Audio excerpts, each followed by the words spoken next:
Jina la simulizi mpya ndani ya makala simulizi linakwenda kwa jina la Dada Muuzaji.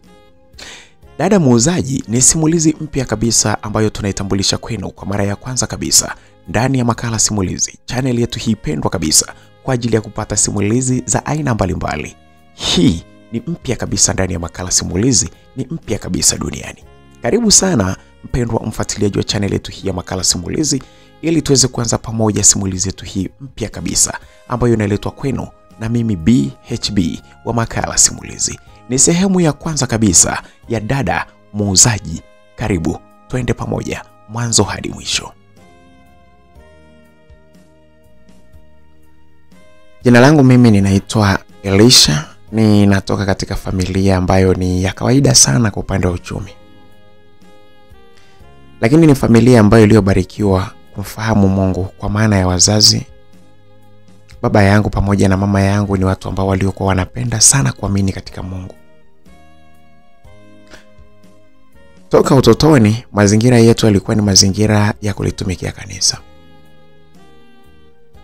Kwa sababu mimi nimelelewa katika mazingira ya kanisa Katoliki, yani dhehebu ambalo tulilokuwa tumekulia sisi ni dhehebu la kanisa Katoliki. Baba yangu singeweza kumwambia kitu chochote kwa kweli kuhusiana na kanisa Katoliki. Asingeweza kukusikiliza. Kama ungethubutu tu kulipinga kanisa, kwa kweli msingeelewana. Alikuwa naamini sana katika ibada na mambo kama hayo. Ni jambo ambalo lililomfanya mama yangu, ambaye kwa mujibu wa yeye ni kwamba hiyo zamani kwao hawakuwa watu wa imani sana, japokuwa nao walikuwa ni Wakristo. Lakini kwa upande wa baba yangu sasa, kutokana na kwamba alikuwa ameshikilia sana imani na kuishi yale maisha ya Kikristo zaidi, basi ilimwambikiza hata mama yangu, na yeye akawa sasa yuko katika mifumo ya maisha kama ile. Kwa hivyo katika kuishi kwao kuliwafanya wao kwa ujumla kutusisitiza sana katika ibada. Niseme tu kwamba mimi nilikuwa mtii kwa upande wa kanisa, mpaka pale ambapo mambo yalipobadilika. Mambo yalipobadilika pale nyumbani, ndipo na mimi nilipoamua sasa kushika njia nyingine, lakini wakati huo huo nikiwa bado naamini katika Mungu. Kipindi niko bado mdogo, baba yangu alifariki dunia. Babangu alifariki dunia nikiwa mimi ndo kwanza na miaka 12, na mimi ndio mtoto wa kwanza pale nyumbani. Wadogo zangu wawili walikuwa ndo kwanza wadogo zaidi. Mdogo wangu wa kwanza ambaye aliyekuwa ananifuata anaitwa Diana. Alikuwa na yeye bado ni mdogo sana, akiwa na miaka 9 tu, ndo kwanza kabisa akiwa katika madarasa ya mwanzo kabisa primary. Mdogo wangu wa pili Charlie alikuwa mdogo pia zaidi. Sasa baba yangu alipofariki dunia, pale nyumbani mambo yalibadilika sana. Mama yangu yeye, kwa sababu alikuwa na maisha yake ya kawaida sana,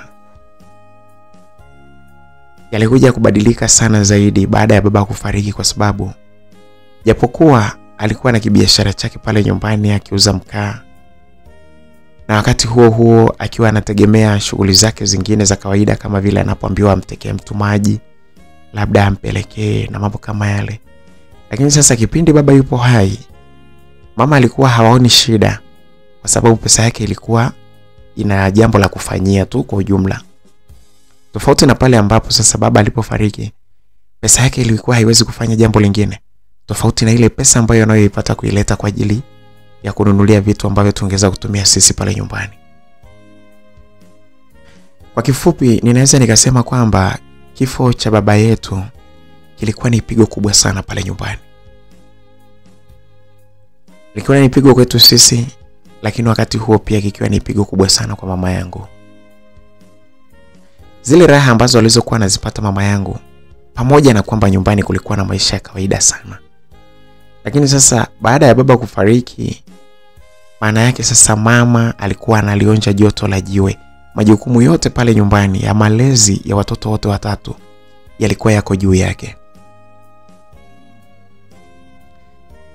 Jambo hilo kwa kweli lilimfanya mama yangu ateseke na kubadilika sana, hata mwili wake pamoja na mavazi yake kwa ujumla. Hali ile ilinifanya mimi niumie moyoni sana kila ninapomtazama mama yangu. Mama yangu ambaye alikuwa anafahamika kwa jina la Winnie, ameumbwa na mwili wake mnene wa wastani, ambaye nilivyokuwa namfahamu kipindi baba yupo alikuwa amenawiri. Lakini mama alibadilika na kupoteza nuru kwa kweli vibaya sana. Ukimtazama unaweza ukasema labda alikuwa ni mtu mwenye miaka mingi sana, lakini kiukweli ni kwamba mamangu alikuwa bado mdogo kabisa. Kwa sababu mimi alinipata akiwa ndo kwanza na miaka 17. Kwa hiyo kwa kipindi hicho ambacho mimi nikiwa na miaka 12, mamangu ndo kwanza alikuwa na miaka 29 hivi, 29, 28, 29. Lakini muonekano wake ulibadilika sana. Sana sana. Akaonekana kama mtu ambaye amezeeka. Nikimtazama mama yangu kazi alizokuwa anazifanya, kwa sababu sasa alianza kuzidisha utendaji wa kazi kuliko ule uwezo wake. Alikuwa akiwasombea watu maji, tofauti na mwanzo ambavyo alivyokuwa anasomba labda madumu 10 anaacha. Lakini sasa alikuwa anafanya kazi mpaka kuna muda anashindwa. Yaani sijui nisemeje. Mama alikuwa anabeba madumu mpaka 30 kubebea watu, na anabeba kwa kichwa. Jambo lililomfanya kudhoofi sana. Sasa mimi kufikia pale nilianza kuwa na uvivu wa kwenda shuleni. Kutokana na kwamba sasa mama naona anateseka, alafu mimi ndio mkubwa. Nikaanza sasa mimi nikawa natoroka shuleni na kuja kumsaidia mama kuwabebea watu maji kwenda kuwauzia. Kukiwa kuna mtu amesema maji yapelekwe sehemu fulani, basi mama akipewa ile kazi narudi, naambia mama naomba nikusaidie. Nilikuwa nikifanya hivyo kusudi tu niweze kumsaidia mama ili aweze kumaliza haraka na apate muda wa kupumzika. Nikawa sasa namsaidia mama, nafanya hivi, lakini mara nyingi mama alikuwa ananikataza. Kila ninapotoroka shule nikija ananiambia, wewe naomba uniache mimi niteseke mwenyewe, lakini wewe nenda shuleni. Maisha ambayo unayoona magumu hapa nyumbani ni kwa sababu hakuna mtu aliyesoma, si baba yako wala mimi. Kwa hivyo sitaki haya maisha yaendelee. Nahitaji wewe uende shule. Usiwe unakuja huku kunisaidia. Mwambie mama hapana, nahitaji nikusaidie, wewe huwezi kuteseka mimi nikiwepo. Mimi ndo mtoto wako mkubwa, wewe utafanya kazi na nani na baba amefariki? Akawa ananiambia hapana, ni bora niteseke mpaka mwisho, lakini wanangu msome, kuliko wewe uondoke utoroke shuleni ili uje unisaidie kazi. Hizi kazi zina mwisho hizi. Kazi za kutumwa na watu hizi zina mwisho hizi. Kuna kipindi mtu unazeeka, huna uwezo wa kufanya chochote, lazima uwe na kitu ambacho kinakufanya wewe uweze kula ukiwa umetulia. Kaambia mamangu hapana, pamoja na hivyo shule nitaenda, lakini lazima nirudi kukusaidia. Sasa mama alivyoona vile alianza kunipigia, yani stop moja kwa moja. Anipigia stop moja kwa moja kwamba hahitaji chochote mimi nimsaidie kuhusiana na muda wa masomo, muda ule wa masomo. Akaniambia kama nahitaji kusaidika basi kama nahitaji kumsaidia nitamsaidia siku ambazo hakuna masomo, kama weekend, siku za Jumamosi, au kama kutakuwa na sikukuu yoyote basi nitaweza kumsaidia. Baada ya mama kuniambia vile, huku nikiwa namuona anaendelea kuteseka, niliwaza sana, hivi nawezaje kumsaidia mama yangu? Pale ndipo nilipofikiri njia mbadala ya kuweza kumsaidia mama. Kipindi hicho mimi nilikuwa bado niko darasa la 5. Ni ukweli kwamba naweza nikasema labda nilichelewa shule, lakini naona ni kawaida tu. Sasa la 5 lile, mdogo wangu yuko nyuma kidogo, hapo ndo yuko la 3. Nikasema hapana, siwezi kumwacha mamangu ateseke hivi. Mamangu hataki nimsaidie kwa staili hiyo, lakini nitatafuta njia nyingine ili mradi niweze kumsaidia. Nilianza kuweka utaratibu sasa wa kutafuta njia zingine za kutafuta pesa nje tu ya kwamba ni kwenda kumsaidia mama kazi. Nilitafuta mbinu za kumsaidia mama kazi. Nikasema sasa hapa mimi nitakuwa siendi shule kabisa. Acha kutoroka, siendi kabisa. Nikaanza swala la kwamba mimi siendi asubuhi, namwambia mama mimi siendi shule, sio naumwa, sio nini. Nikaona lakini mama bado ananilazimisha, najikuta naenda shule kwa sababu ananilazimisha. Kwa kweli tulisumbuana na mamangu mpaka pale ambapo nilipofika darasa la 6 na mdogo wangu hapo akawa yuko la 4. Hapa sasa hata akili yangu ilikuwa imepevuka na kujua ni mbinu gani ambayo naweza ngaitumia. Nilianza utaratibu kwamba wakati natoka pale nyumbani najiandaa vizuri kama naenda shule, na chukua nguo zangu zingine za nyumbani naziweka kwenye begi, daftari naziacha pale pale nyumbani. Natoka zangu huyo na nguo zangu za shule, lakini nikifika mbele huko nabadilisha nguo zangu. Navaa nguo zangu za nyumbani, zile za shule natia kwenye mkoba huyo, naenda kuendelea na shughuli zangu. Nilichokuwa naenda kukifanya, mimi nilikuwa napenda kwenda maeneo ambapo kuna mafundi. Basi mimi najaribu kunawasaidia kazi, wananipa pesa. Kule kwetu kulikuwa na sehemu pia kulikuwa na watu ambao waliokuwa wanakata mkonge. Kwa sababu kuna sehemu kulikuwa na kiwanda pale cha kukoboa mkonge. Basi mimi nikawa naenda kule nawasaidia kupanga, nafanya hivi na vile, nikawa napata hela.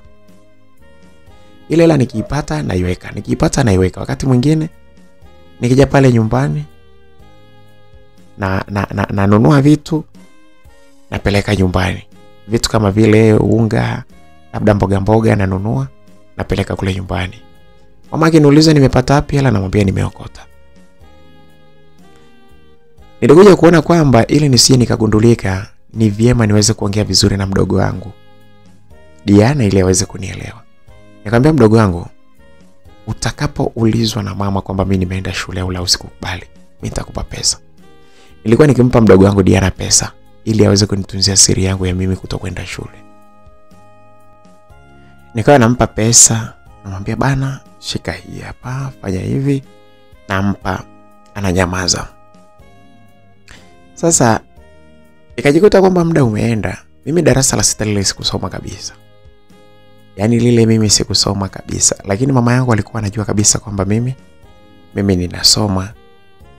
Lakini yaani mimi nilikuwa siandiki kabisa. Siandiki tena, mimi niko busy tu. Siku zile za Jumapili nilikuwa nasingizia kwamba naumwa, ndo naenda sasa hapo. Sasa yani nikishamwambia naumwa au kusingizia nguo au nini, basi nafanikiwa sijaenda kanisani, naenda kutafuta hela. Ile ndio iliyokuwa inanilea vibaya zaidi, kwa sababu jinsi ambavyo nilivyokuwa siendi kanisani, hata siku nikija nikiwa nimenunua kitu nilikuwa namwambia mama kwamba nilifanya kazi ile Jumapili ndo nilipata hela za kununulia hiki. Na wakati huo zingine nilikuwa nikiziweka hela zangu. Nikafanya hivyo. Nikawa wakati mwingine naokota vyuma vya kavu nauza, naokota maplastiki hayo naenda nauza.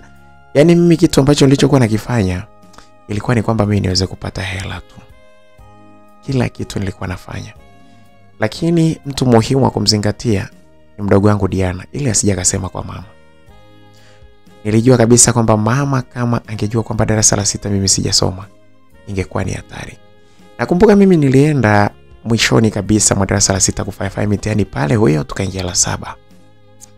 La 7 hapo ndo nilikuwa napo na penyewe nilikuwa doja wa hatari. Sitaki kwenda shule. Sasa pale kipindi kile mimi tayari nilikuwa nishakuwa mkubwa. Miaka karibu 15 hivi. Karibu 15 nishakuwa, yani hata kisauti kishaanza kubadilika hapo. Nishakuwa imara yani, na mimi mwenyewe najisikia mpaka naanza kutamani watoto wa kike. Mama yangu bwana, yeye kazi yake kuhamasisha kanisani. Nilikuwa najiiba siku zingine naenda hizo siku za Jumapili. Nikienda hata kanisani kule natoroka, narudi naenda zangu mtaani kufanya shughuli zangu ili niweze kupata hela kama hivyo. Nilikuwa mimi bwana asubuhi na mapema naamka kutoka pale nyumbani, naondoka naenda kutafuta pesa. Wakati mwingine mimi mpaka usiku nilikuwa naenda kuokota mavyuma mahali ambapo walipokuwa wamesahau nje. mimi naokota na kusanya naenda kuuza. Unajua bwana, tabia ya kuokota vitu hivi kwenda kuuza inakupelekea wewe unaanza kuwa na tabia ya wizi. Ndivyo ilivyokuwa. Japokuwa nilikuwa nikikumbuka sana kanisani jinsi tulivyokuwa tunafundishwa usiibe. Lakini nilipokumbuka hali halisi ya pale nyumbani, mama yangu anavyoteseka, niliona kabisa kwamba wizi labda unakatazwa kwa mtu ambaye anacho. Lakini kwa mimi ambaye sina kabisa, na haiba ile inaweza kumsaidia mama yangu, niliona kwamba wizi hauwezi ukaona katazwa. Labda walishindwa tu kutafsiria vizuri maana ya usiibe. Lakini mimi niliamini kabisa kwamba wizi hauwezi kukatazwa kwa mtu kama mimi. Basi mimi niliendelea na tiba zangu mpaka usiku, muda mwingine saa 5 za usiku bado naingia katika mitaa ya watu. Kukoteza vitu niuze. Na ikifika mchana ndo kama hivyo, asubuhi naenda zako kuangalia kazi zingine za ujenzi. Kwenye mikonge, kila mahali nilikuwa nikifanya kazi. Na pesa nilikuwa nikileta nyumbani kwa njia tofauti. Maneno tofauti ili mradi mama asije akanielewa kwamba mimi siendi shule. Sasa nilikuja kugundua kwamba siku moja mama atakuja akiingia akaanza kukagua daftari zangu itakuwa noma. Niliamua sasa pale kumuongezea pesa ya kumhonga mdogo wangu Diana ili aweze pia kunisaidia kuandika. Kwa hiyo nilikuwa nani pale nachukua madaftari ya kina Musa, marafiki zangu wale waliokuwa wamehudhuria darasani, naenda nampelekea mdogo wangu Diana, ananiandikia vizuri kwenye daftari zangu. Alafu nampa hela. Kiukweli mdogo wangu alisaidia sana na hiyo kazi ilienda vizuri. Mpaka akawa anasema yeye mwenyewe ashaanza kujua vitu vya madarasa ya mbele kabla hajafika kwa sababu ya kuniandikia notes. Msikilizaji, kwa kipindi hiyo nilikuwa naona kwamba nafanya vitu vizuri. Na nilipokuwa nikimpelekea mama yangu hata shilingi 2000, aisee nilikuwa nikifurahi sana. Uongo wote ambao nitakao kuwa nimeutumia, lakini nilikuwa nafurahi tu ili mradi mama aipate ile pesa aweze kununua vitu pale nyumbani tuweze kutumia. Siku moja nilikuwa nimedamka sana asubuhi. Nikatoka nikaenda zangu kutafuta pesa, kuokota vyuma, kufanya hivi. Sasa ikafika asubuhi na mimi nikashindwa kurudi nyumbani ili kuweza kuwazuga. Niweze kuwazuga wale pale kwamba sasa hivi hapa mimi ninaenda shule. Nilichemka kwenda kumzuga mama. Kwa hiyo nilivyoona vile nikasema basi leo bora tu nitamdanganya mama kwamba mimi niliwahi kwenda shule akiwa hajaamka. Niliamua siku hiyo nisiende nyumbani.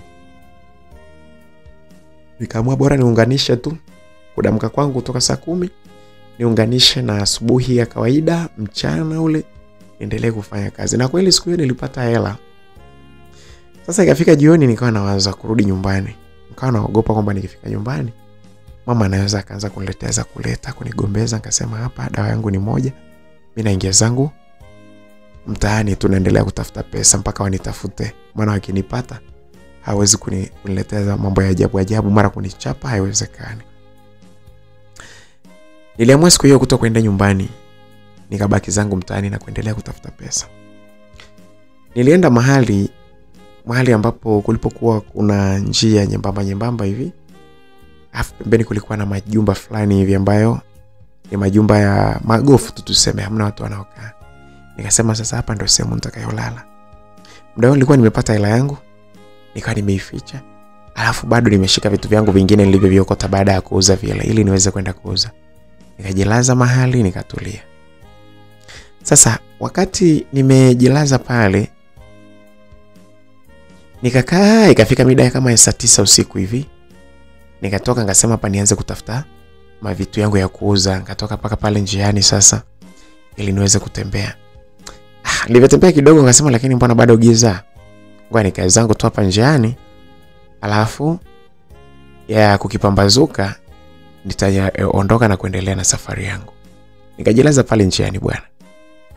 Kalala zangu pale, nikatulia tu pale, nawaza tu nategemea kupambazuke hapo.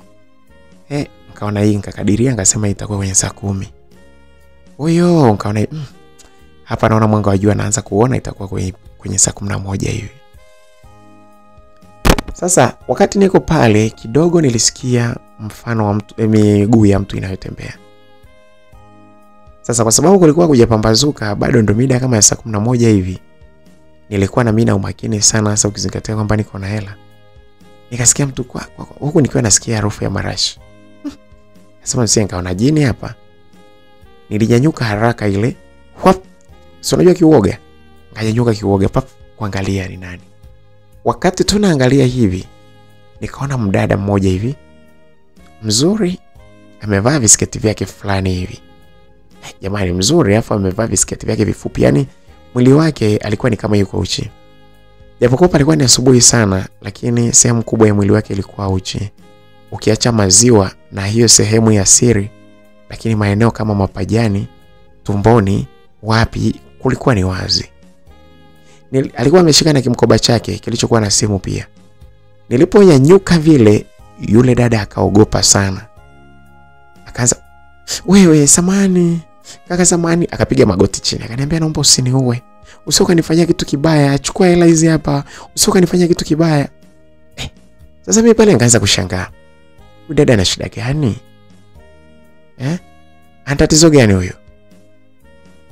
Lakini sasa kwa jinsi nilivyokuwa nimemuona, alafu ananirushia hela, nikaona wewe usinidanganye.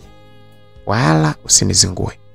Mimi nikaokota kile kidani cha pesa kile alichokuwa amenitumia pale, amenitumia kile kipochi. Kukifungua ndani nakikuta kina hela zimekunjwa mara zingine hivi na vile hivi. Nikajua huyu dada atakuwa anatoka kujiuza huyu. Akaniambia, shika na simu, naomba tu niache mimi niondoke. Pesa nitatafuta zingine, lakini uhai siwezi kutafuta kaka. Naomba usije ukaniua. Usiite wenzako, chukua tu hizo wewe uondoke. Msikilizaji, hivi nilivyoona vile nikamwambia simu. Nikachukua ile simu bwana. Nikatoa malani yake nikamtupia pale pale. Nikachukua na zile pesa alizonipa. Nikadumbukiza kwenye ile mfuko langu, likiroba langu lililokuwa nabebea vitu vile vya kuokota. Huyo mimi nikaondoka zangu. Nikasema hapa, leo Mungu ananipenda sana. Kweli kuna umuhimu wa kusadiki katika kanisa Katoliki, kanisa la mitume. Kumbe Mungu wangu, hata kama usipoenda kanisani bado Mungu anakusikia kilio chako. Nikawa nimefurahi pale, nikaondoka pale, nikaanza kutembea masafa marefu kuhama mtaa mwingine. Nikatembea. Nilipofika mbele kule, nikaangalia ile simu pale. Nikasema hapa nikatafute sehemu ambayo ina watu wa kuflash simu, ili niweze kuiflash niuze. Alafu na hiki kipochi na kitupa. Nikafungua pale, nikachukua kile kipochi nikakitupa pembeni huko. Nikaweka zile hela mfukoni. Zile hela zilikuwa ni nyingi bwana. Kwa mimi kwa wakati ule zilikuwa hela nyingi sana kwa kweli.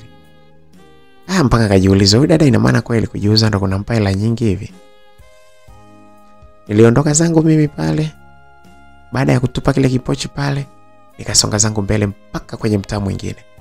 Muda huo msikilizaji, mimi nina njaa kweli. Kwa sababu jana ile nilikuwa nimeuza manani yangu, ni muda ukiwa umeenda, hata chakula sikula. Na pia nilikuwa naweka budget. Nasema nataka nikirudi nyumbani kabla mama hajapiga kelele sui nini nimletee, nimpe vitu vya ndani, vitu kama vile unga, mchele, nini, nikishaenda navyo hivyo. Najua mama atakuwa mpole, atonipiga, ataongea tu, lakini itaisha. Basi nikawa nimeweka hela yangu, nikawa na njaa pale. Nikatembea, nikasema sasa leo ngoja niende nikaviuze hivi vitu vyangu nilivyookota ya machuma, maplastiki, manini yaniyauze. Alafu mimi nitafute sehemu na mimi nile raha. Leo na hela. Nilienda kweli, na siku hiyo sikufanya kazi asubuhi ile. Nikapeleka tu vitu vichache vile nilivyokuwa nimeokota, akavipima, nikapewa hela yangu, mimi nikaondoka. Nikasema hapa nikale. Hapo na hela mfukoni, na hela za jana, na hela zile ambazo nilizipata kwa bahati mbaya asubuhi. Nikasema hivi kumbe ukifanya kazi ya kukaba, kumbe unapataga hela ya kirahisi hivi.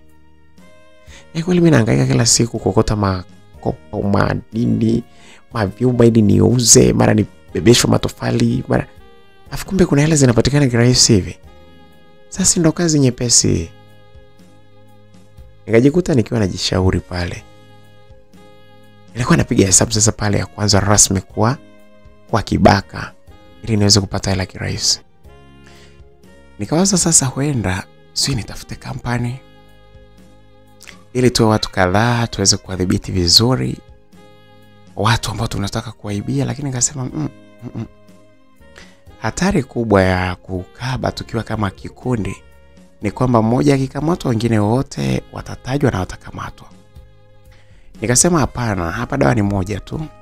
Nimkamate, nisimame mimi mwenyewe, niwe naiba mwenyewe ili niweze kupata hela nyingi. Wakati naendelea kufikiri hivyo, nikatafuta sehemu kulikuwa kunauzwa chapati, supu, nikaingia nikala pale, nikanywa, nikashiba, nikafurahi, nikasema aise kweli ya maisha marahisi. Kumbe bwana ndio maana vibaka hawaishi. Sasa mimi hebu fikiri pale, mimi wala hata sikuwa kibaka, lakini mtu tu amehisi kwamba mimi ni kibaka, ameniogopa, amenipa pesa. Hapa sasa hivi nianze hii kazi. Kiukweli nilijishauri na niliridhia kabisa kwamba kinachopaswa kufanyika hapo ni mimi nianze kuwa mwizi rasmi. Siku hiyo nilitoka na nilienda moja kwa moja mpaka nyumbani. Mida sasa hapo nilirudi nyumbani, lakini nilikaa mpaka muda wako umeenda, nikawa nimechelewa ndo nikaenda nyumbani. Nikasema sasa hapa leo kimbembe. Nilipofika nyumbani mimi sikumkuta mama, nilijua tu kwamba yuko kwenye harakati zake. Nikasema lakini nimebugi. Nisingekuja mikono mitupu. Nikimpa hela atapiga kelele hapa, ataniuliza mambo mengi. Mimi hapa ngoja tu nichukue vitu nimpelekee. Ilibidi nitoke pale nyumbani haraka iwezekanavyo ili niweze kwenda kuangalia vitu vya nyumbani. Nilienda nikanunua mchele kilo 15, nikanunua na mboga vitu kibao pale. Ngachukua hadi usafiri bwana, kakanisogeza pale kwa mkampa buku. Vile vitu vyote nikaweka pale nyumbani. Mama jioni alivyorudi sasa. Hebu niambie, ulikuwa wapi? Hujaenda shule siku zote hizo? Toka jana, ulikuwa wapi? Kaambia mama, mama mimi bahati mbaya tu imetokea. Nilikuwa nimeenda hivi kutafuta hela ile. Tumeenda na gari ya kupakia mizigo, kupakia tofali, lakini tulivyoenda bahati mbaya huko tulipoenda ikaharibika. Kwa hiyo tukashindwa kurudi jana ile.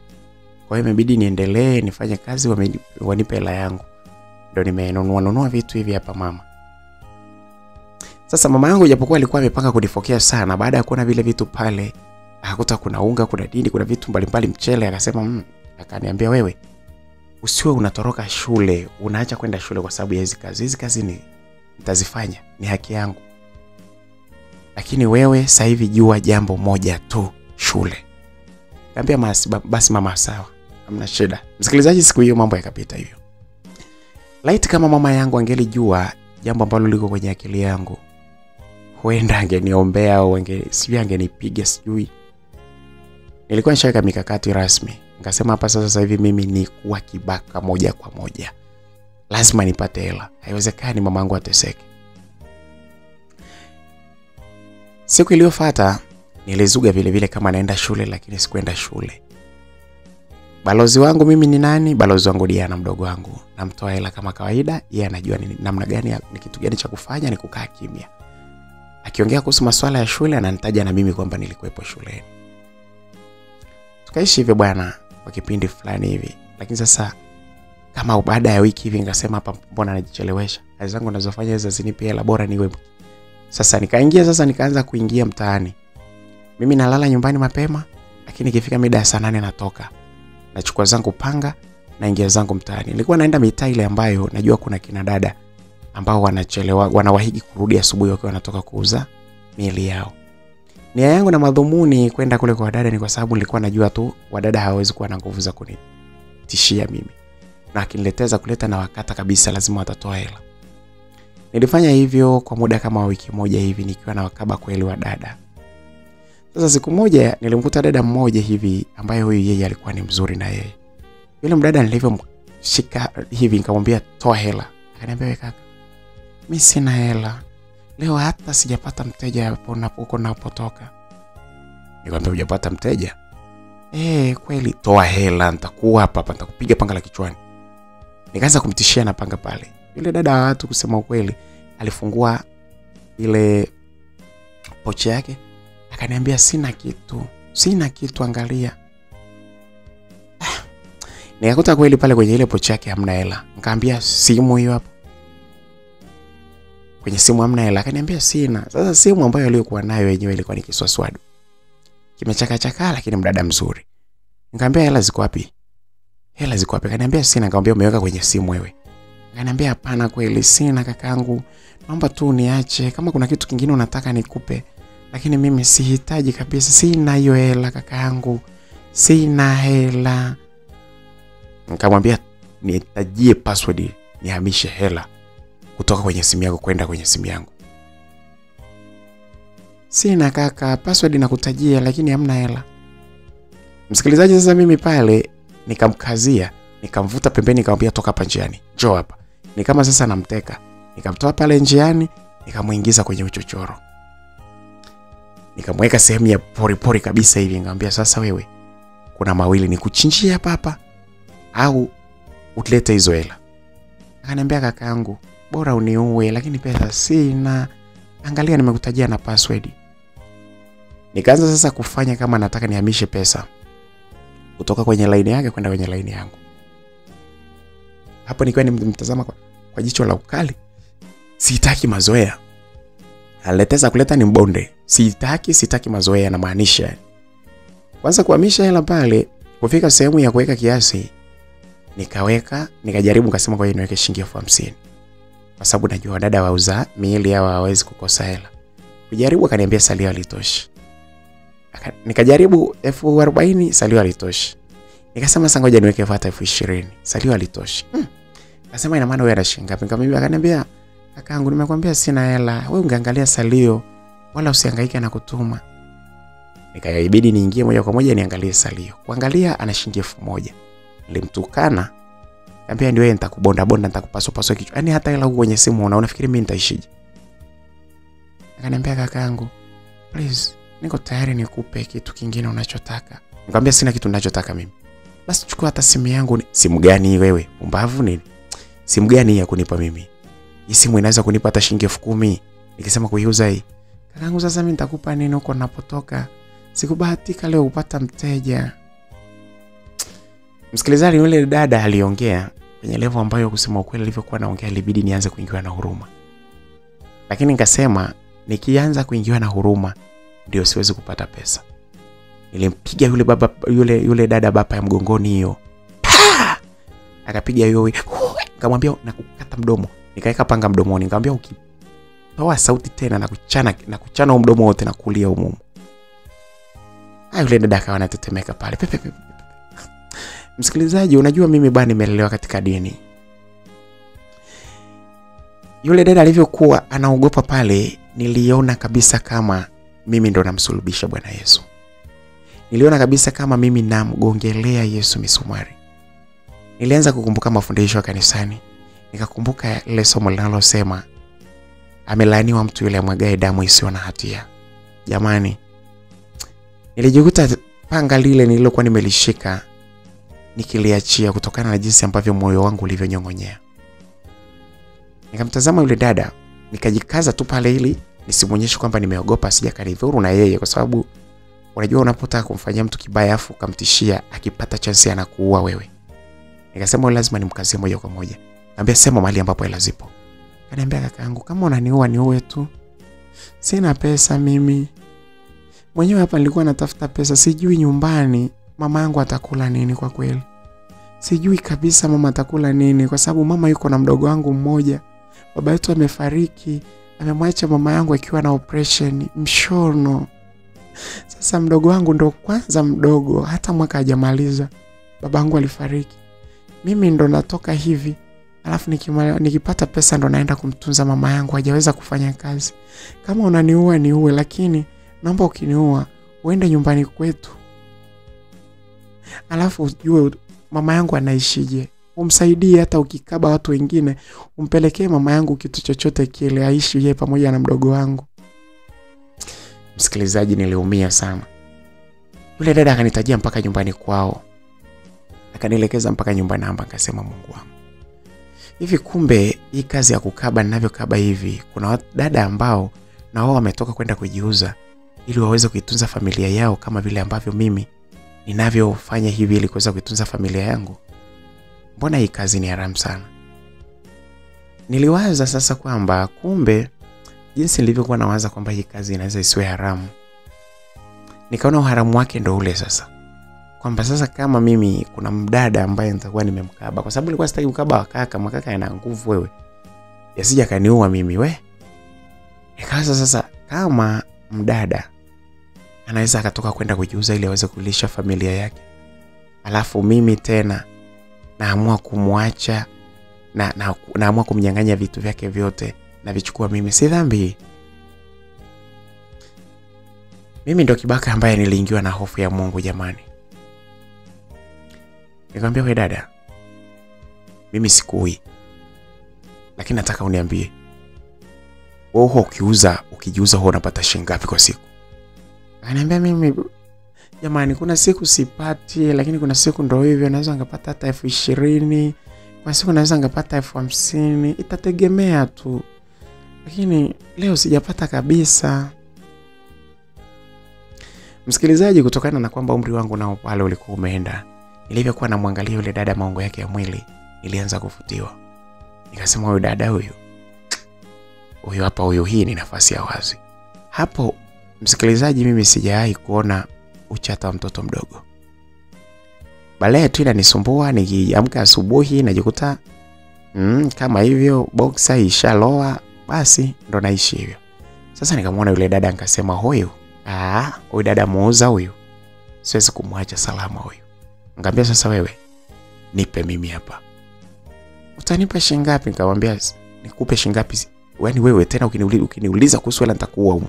Kaniambia basi bana kakaangu. Haya bwana, lakini mimi nina shida na hela. Nikamwambia mimi pesa sina. Hii yani ninakupa adhabu kutokana na jinsi ambavyo ulivyonisumbua. Nimehangaika nawe kukutoa mpaka kule njiani kukuleta mpaka huko, afu bado una hela. Mpaka simu haina hela. Nitakuvuruga wewe. Fungua huko, toa. Msikilizaji, yule dada watu akatuvua ile nguo yake ndani. Sasa kutokana kwamba kisketi alichokuwa amekivaa kilikuwa sio kisketi kikubwa sana, ni kifupi tu tena chepesi. Pale mimi nilifanikiwa kukipandisha kwa juu, nikaanza sasa kumwingilia yule dada watu. Na mimi sasa nilimwingilia hivyo bila kuwaza kwamba kutakuwa na maradhi au nini. Sio, unajua bale. Nikamwingilia. Nilipata raha sana kwa sababu ilikuwa ni mara yangu ya kwanza kupata hiyo nyama laini ambayo watu wanailalamikia. Hiyo nyama laini ambayo kila mwanaume anahitaji. Mwanaume lijali, lakini sio wale wengine wale mapapai. Hiyo nyama mimi nilikuwa siya kuipata. Ni kwa mara ya kwanza nilipata ladha kutoka kwa mwanadada muuza. Nilivuruga, nilikanyagia, nilichezea show, niligeuza kila namna. Msikilizaji, nilifanikisha kwenda mara 3, safari zote 3 bila kupumzika. Juu ya hii mpaka yule dada mmoja akaniambia, "We kaka, mbona uko hivi? Mbona una nguvu hivi?" Nikamwambia ndo hivyo. Hizo ndo nguvu ninazozitumia kuwakaba wengine sasa. Waweza amini, yule dada alipomaliza pale, nikakaa pembeni akaniambia, "Hapana, wewe kaka, sio bure. Yaani moja unaenda safari, unaenda muda mrefu ukiacha ya kwanza. Alafu sasa mbona unaenda yote matatu hivi? Wewe mbona unaelekea kama mbona kama utanifaa sana wewe?" Nikamwambia, "Nitakufaa kwa upande gani?" "Nioe kabisa." Nikamwambia, "Wewe ni kwa mimi sina hela. Mimi sina hela hapa. Mimi siwezi kukua wewe." "Hapana kaka, basi naomba nikuombe kitu kimoja. Unajua sisi kule tunapoenda kufanya, tunafanyaga tu ili tupate hela. Lakini hatuenjoy mapenzi. Mimi naomba wewe wangu kuanzia leo. Niwe nakupa wewe, unipe penzi lako. Nimependa sana." Msikilizaji, kabla sijamjibu nilijikuta kwamba mnara wangu nao ukianza kusoma upya. Nilianza kumrudia yule dada na kwanza kumchezesha kidalidali pale. Nikamchezesha kwa kumrukisha kichurachura pale. Nikawa naicheza mechi mimi mwenyewe. Yaani hiyo hapo mechi ilikuwa ni zaidi ya finali ya Simba na Berkane. Yaani nakwambia nilikuwa namchomekea. Nilikuwa nachomeka kwa hasira. nilikuwa namvuruga yule dada. I say, yule dada ngamkuta yuko hoi bin tabani. Nikafunga goli la kwanza. Nikaendelea tena, nikafunga lingine. Nikaendelea tena, nikamfunga lingine. Wewe, mbona kulipambazuka? Bahati nzuri ile sehemu kulikuwa na kiporipori hivi. Nikaangalia hivi nikaona hapa hivi hapa. Uzuri tu ni kwamba kulikuwa na hali fulani ya mawingu sana. Lakini kusema ukweli muda ulikuwa umeenda kama saa 2 kasoro hivi. Alafu ilikuwa ni kipindi ambapo jua lilikuwa linachelewa kuchomoza. Kwa hiyo saa 2 kasoro bado kulikuwa ile ile yani sio kivile. Alafu kuna mawingu ya hatari yani. Nilimshughulikia yule dada. Mpaka yeye mwenyewe akasema, "Wewe kaka basi nisikilize basi. Vipi ule ujumbe nilokupa vipi?" "Ujumbe gani?" "Nilikwambia kwamba mimi nahitaji uwe mtu wangu wewe. Nikifanya mambo yangu huko lakini wewe ndio uwe mtu wangu." "Hicho tu ndio unachokitaka?" "Ndio, mimi nimependa sana show yako. Japokuwa nimechoka sana leo lakini nimependa sana show yako kwa kweli. Nimependa sana, una mechi nzuri. Hadi yani jamani wewe. Yani wewe natamani nikufiche mahali ili wanawake wengine wasije wakakuona. Maana wakikuona wewe lazima tu atakimbia na wewe." Msikilizaji, sasa kutokana na kwamba mimi nilikuwa sina mtu. Kwanza nilikuwa sidhani kama nina uwezo wa kupata hata penzi kutoka kwa mtu yeyote. Kwa muonekano wangu nilikuwa nikivaa ovyo ovyo. Yaani nilikuwa rafraf sana kiasi kwamba nilikuwa sitegemei kabisa kwamba naweza nikapata mwanamke akanipenda mimi. Nikasema hapa huyu dada huyu simwache. Nikamwambia poa, hamna shida. "Naomba basi namba yako." Nikamtajia namba yangu pale, akaandika. Hatimaye nikamwambia sasa wewe nenda nyumbani, mimi niache niendelee na ratiba zangu. Sikutaka yule dada ajue kwamba mimi naelekea wapi. Nilitoka pale nikazuga njia hizi na zile huyo, lakini alishanitajia nyumbani kwao napajua. Nikasema hapa siku nikijisikia tena naenda kwa yule dada muuza vitu vyake hivyo ambaye anajiuza. Yule ndo nikiwa na hamu naenda, na hakika nitakachofanya ni hatari. Sasa unajua yule wadada wengi ambao wanajiuzaga huwa wanapenda kuwa na wale wakaka fulani hivi ambao wenyewe ni watukutu wa mtaani. Yaani wale wadada wale wanapenda kampani yao iwe wale wakaka watukutu ili kuhakikisha kwamba wanajiwekea ulinzi. Wakiwa kwenye mambo yao wanajua tu kabisa kwamba kaka fulani akiwepo basi hakuna chochote kitakachompata. Kwa sababu anajua yule ni mtundu. Wao unakuta wale wakaka wa babe wote wako karibu sana na wadada wale wanaojiuza. Sasa yule dada mpaka mimi nafika nyumbani ile kushika simu yangu nikakuta tayari ameshatumia message. "Kaka mambo, ni mimi yule ambaye tulikuwa wote leo asubuhi." Nikasema hapa nishapata demo hapa mna shida. Sasa wajua hapo mimi maisha yangu ni ya kujificha. Hata ile simu mama hajui kama ninayo, na bado maisha yangu ni ya kujificha. Mama hapa sikujua kwamba mimi siendi shuleni. Na ukizingatia kwa sababu sasa mama yangu yeye yuko busy na kazi, ile ndio ilikuwa inanipa jeuri. Mamangu pale nyumbani hapatikani mara kwa mara. Yaani hapatikani, yani ni usiku kwa usiku mama yangu. Muda mwingine yote yupo anahangaika. Nikasema huyu dada huyu nikiendelea kumzoea huyu anaweza akaja akanisababishia mimi matatizo, akaja akaniuza huyu. Nikaja kukamatwa kwamba mimi nafanya vitu vya ajabu, nikauzea jela. Nikasema mdada mimi sitaki mazoea na yeye. Ila siku nitakapokuwa nahitaji mchezo, mechi, mimi ndo nitakapomtafuta nimwambie anipe mechi, basi sitaki mazoea sana. Lakini yule dada yeye hakukoma, hakulijua hilo. Kila wakati alikuwa ananitumia message mpaka nikawa namjibu nikamwambia poa. Ananiambia bana njoo bana leo nahitaji. Nikamwambia mimi nakuja nyumbani kwenu. Akaniambia ni nyumbani kwetu lakini mama mwenyewe hana shida, wewe unakuja tu unaingia chumbani kwangu unipe kwa sababu mimi nina shida na penzi. Kazi zetu hizi sawa lakini sipati penzi ambalo unalonipa wewe. Yule dada bwana akanibembeleza wewe mpaka siku moja hiyo mimi nikajaa. Nikamfuata kule nyumbani kwao walipokuwa amenielekeza. Nikafika kweli nikamkuta mama yake. Muda huo yuko na katoto kachanga. Nikamsalimia tu pale, akaniambia yuko kwa ndani hapo. Mama yake ndo akanionyesha chumba chake yule dada. Nikaingia mpaka ndani. Akaniambia wow, akanikumbatia yule dada. akaanza pale pale kunipa denda. Nilifurahi. Nikasema hapa huyu dada huyu anijui huyu. Nilimpokea vizuri na mimi kwa sababu hata mimi kwa kweli mimi nilichokosa ni pesa, lakini sishindwi kumtumia mwanamke. Nilimnyonya denda pale vizuri. Nilikuwa najua kabisa yule dada ni muuzaji wa mwili wake, lakini sikuwaza. Nilicheza na yeye, nilimchezea mwili wake huyo mpaka baadaye nikaanza sasa kuingia katika shamba lenyewe ili niweze kulilima. Nilimtusua yule dada, nilimkanyagia mama yake mpaka huku sebleni, mpaka nikamkuta na yeye anakuja anasogea mpaka pale kwenye mlango. Nasikia kabisa miguu ya mtu ambaye anakuja anasikiliza chapo. Nikajua kabisa yule mama na yeye atakuwa amependa kinachoendelea. Nikamaliza bwana, muda huo wakati nikiwa natoka, yule mama akaniita. Akaniambia, kaka samahani njoo. Nikafika pale, nikamwambia na mama, samahani sana, nilikuwa nataka nikuulize kitu. Nikamwambia au twende nikusindikize hivi unikwambie. Nikamwambia sawa. Tukatoka. Wakati huo nimemwacha yule dada aliyeniambia yeye kwamba anaitwa Mwaija. Akaingia zake ndani. Yaani nikamwacha kule ndani.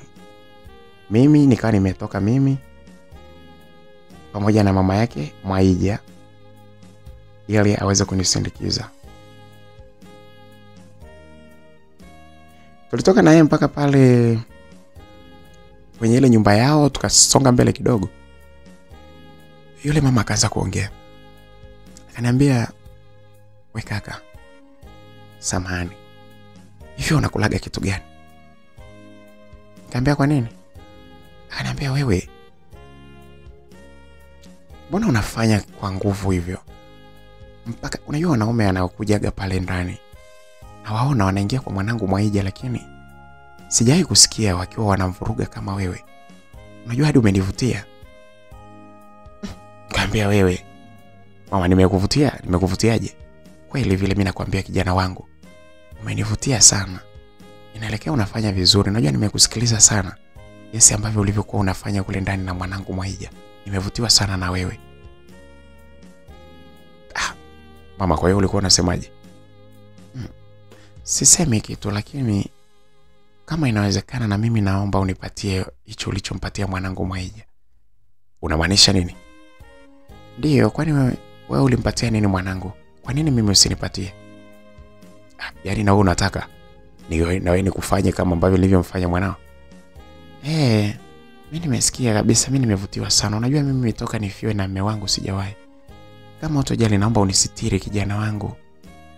Naomba unisitiri, nitakupa hata pesa. Mama, wewe pesa unazipata wapi?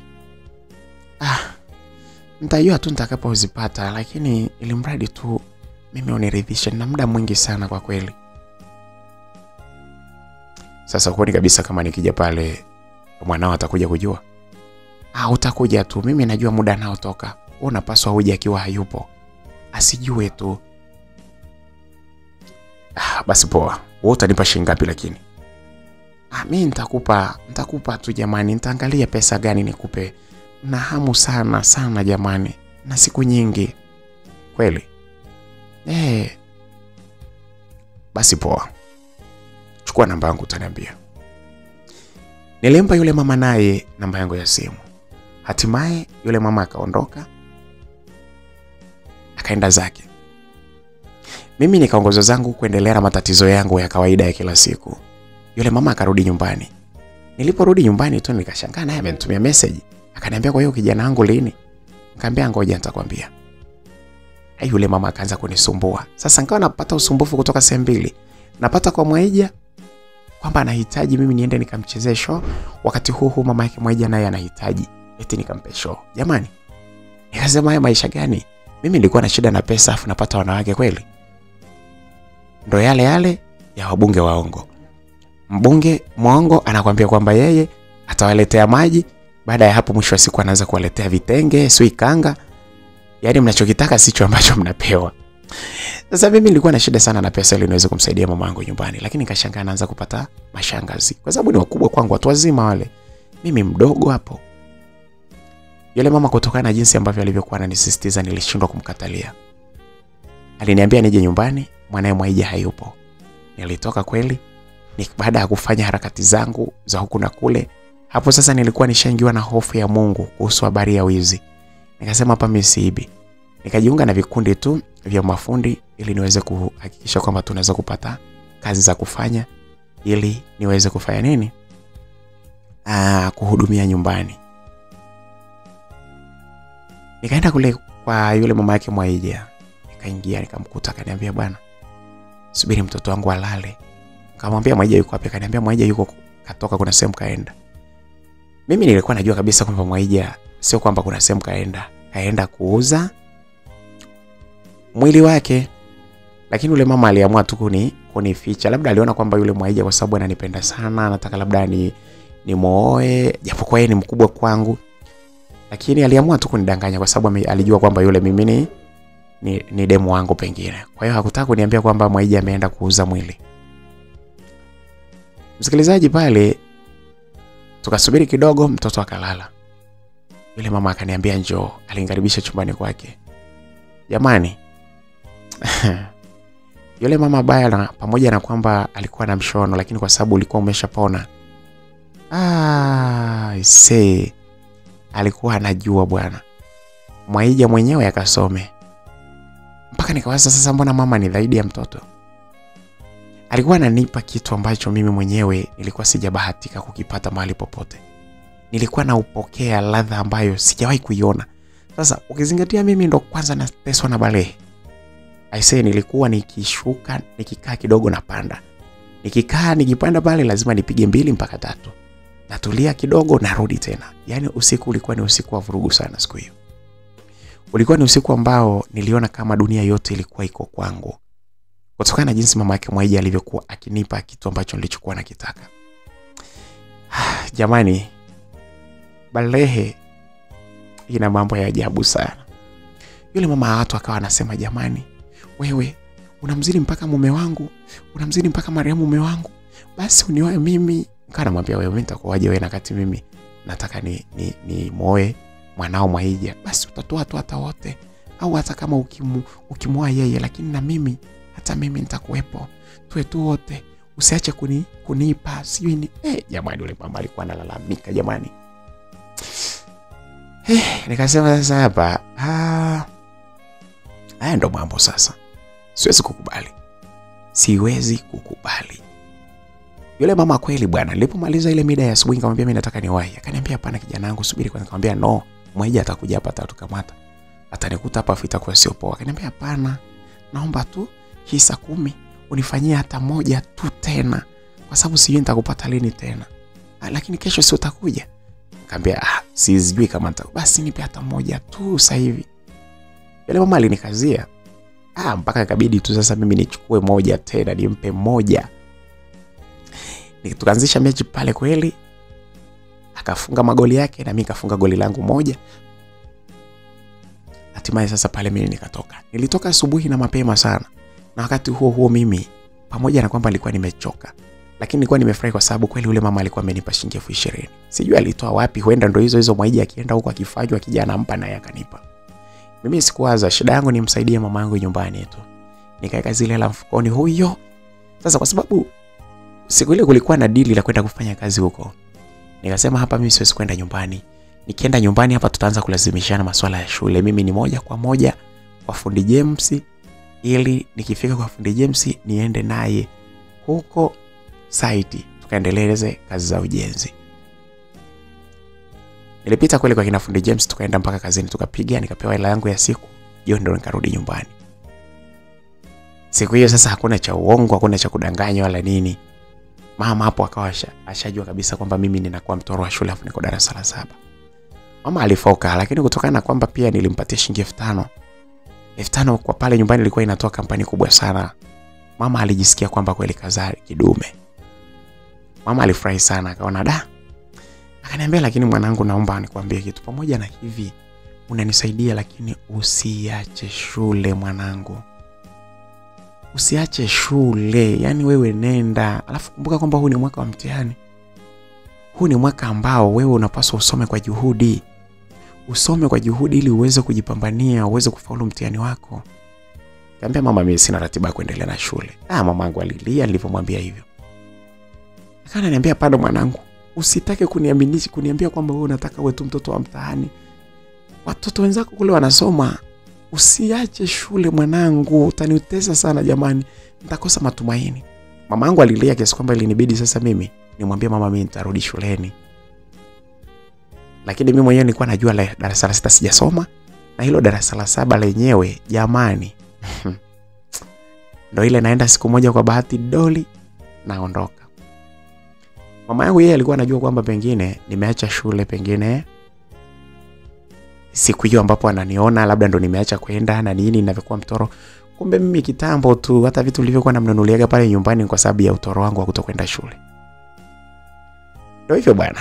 Mamangu akanipokea, akalalamika pale, ikabidi nimwambie mama mimi nitarudi shule. Nikambembeleza mamangu akanyamaza pale, nikamwambia nitaenda shule, akaniambia sawa. Kwa hiyo kesho yake ilinibidi sasa mimi niwe mtu wa kwanza kuvaa nguo za shule. Na siku hiyo kweli ilibidi nifike shuleni. Nilipofika shuleni hata walimu walishangaa. Wewe vipi? Umeweza kuja shule leo? Sijui nini. Wakanisema pale. Lakini ndio hivyo mimi nikaitwa ofisini na mwalimu mkuu aliongea na mimi kiustaarabu sana. Kwa kweli alinihamasisha sana kwenye masuala ya shule.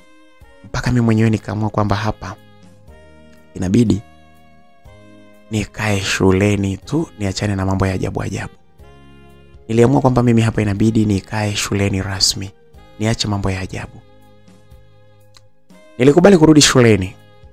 Lakini nikapunguza sasa juhudi zangu, nikawa sasa huko kwenye kazi zangu naenda tu siku moja na mpaka pale mama yangu.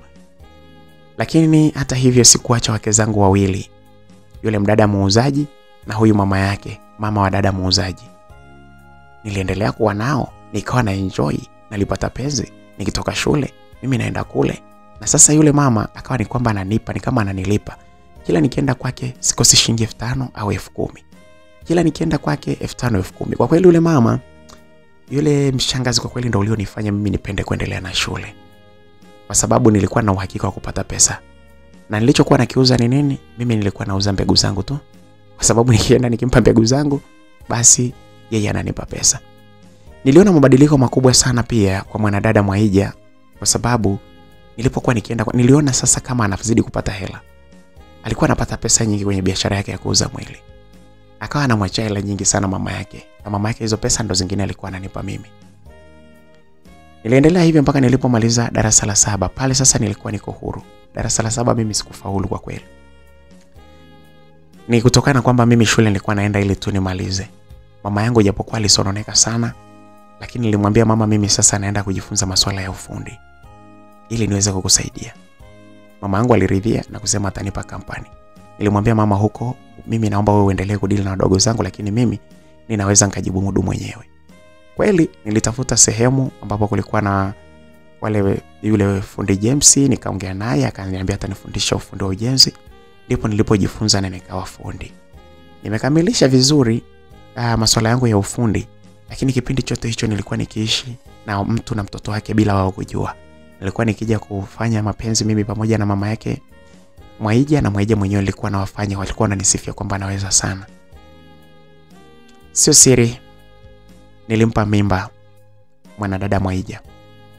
Na hapo kwa sababu mimi nilikuwa tayari niko ni fundi, nishakuwa mzuri kwenye mambo yangu ya ufundi, nililea ile mimba, japokuwa yeye mwenyewe alikuwa na uwezo wa kuilea kwa sababu alifanya ukahaba wake mpaka pale mimba ilipokuwa kubwa ndipo akastop kwenda kule. Mimi niliendelea na shughuli zangu za kuendelea kumtunza pale akiwa nyumbani kwao mpaka mtoto wangu akazaliwa. Nilitoa kampani sana kwa mama yangu nyumbani na kusaidia wadogo zangu wakue. Nashukuru Mungu niliweza kumfungulia mama yangu biashara, na mimi mwenyewe nikasaidia pale nyumbani kukarabati nyumba ile ikawa nzuri, ikawa kama mpya kabisa, japokuwa ilikuwa ni nyumba ya urithi. Nikabadilisha paa, nikabadilisha kila kitu, ikawa mpya. Ikawa ni nzuri kweli. Nilihamia pale nyumbani.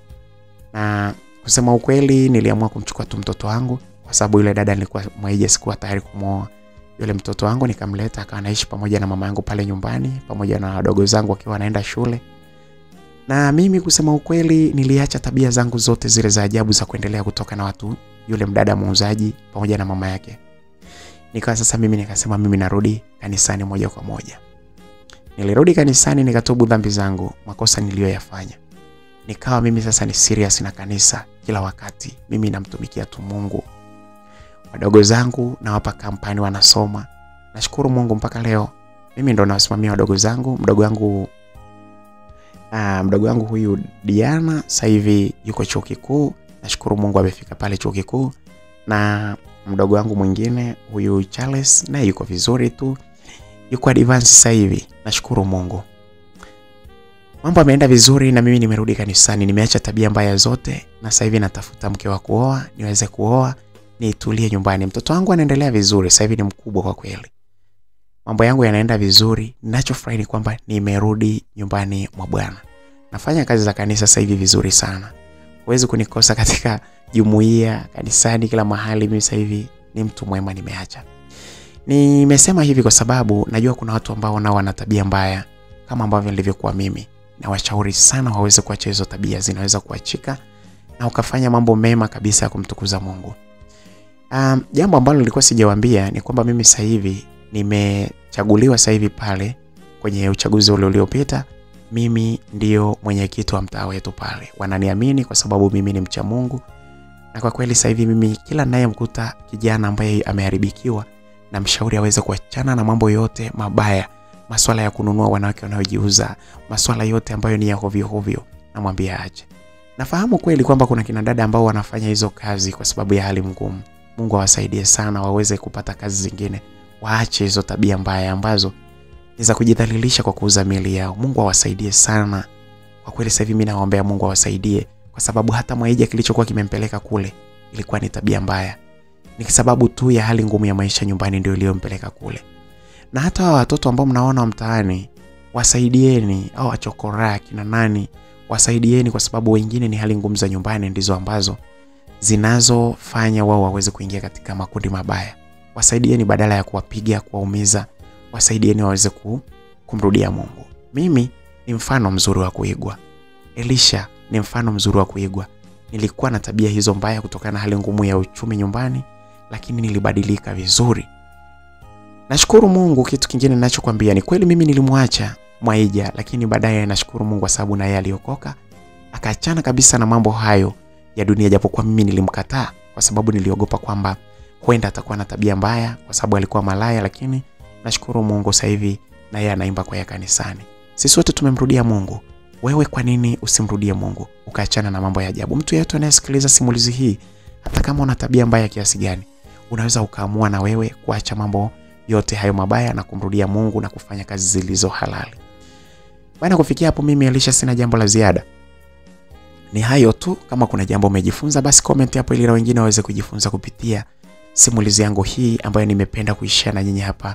Ni simulizi fupi lakini ni simulizi ambayo imebeba mafunzo mengi hapa ndani. Naomba comment hapo ili kuweza kuwasaidia na wengine waweze kujifunza kama na wewe umejifunza. Bye bye. Okay bwana wasikilizaji wa makala simulizi. Hiyo simulizi yetu ilikuwa na sehemu moja pekee. Ni simulizi fupi na simulizi ambayo imebeba mafunzo mengi sana humo ndani. Ni simulizi inayokwenda kwa jina la Dada Muuzaji, na huo ndio mwisho. Ni simulizi fupi. Bye bye. Tukutane katika simulizi zingine ambazo zitakazokuja. Wako ni mimi BHB wa makala simulizi.